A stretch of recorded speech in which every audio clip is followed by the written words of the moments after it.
WENY Political Analyst Dr. Jim Twombly joining us this week to talk about some late-breaking news this afternoon. Former President Mike Pence has been ordered to testify in the January 6th investigation.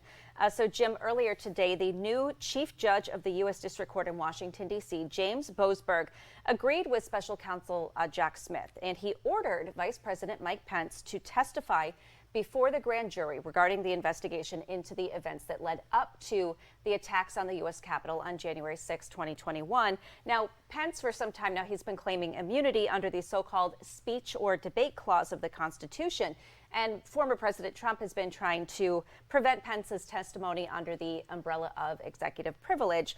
So, Jim, how significant is this news today? Well, naturally, this may be appealed in the end, but it is still significant in that the pathways for the special counsel, Jack Smith, and other prosecutors are becoming more numerous and clearer. As court after court strikes down these legal arguments from investigatory targets, it begins to make the possibility of a prosecution a bit more likely. Certainly, appeals up to the Supreme Court could end up reinstating these arguments and make prosecutions a little bit more difficult. Okay, and so what exactly is this speech or debate clause? It's a small section of Article 1 of the Constitution that protects members of Congress, the House and the Senate, from legal penalties while they are conducting legislative business. It has been held by the courts to include committee hearings, work-related documents, and more things related to the functions of a legislature.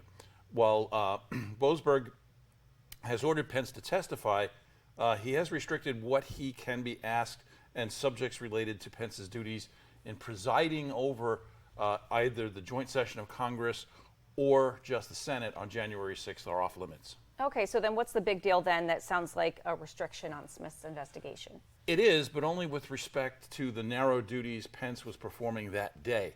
Boasberg's ruling appears to have blown up Trump's claim of executive privilege, which is really what Smith and other investigators want. They want Pence's recollections of the conversations he had with Trump leading up to January 6th.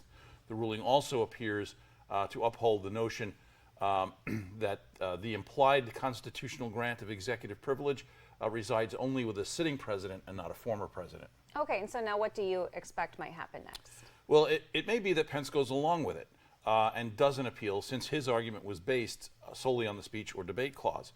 I don't know.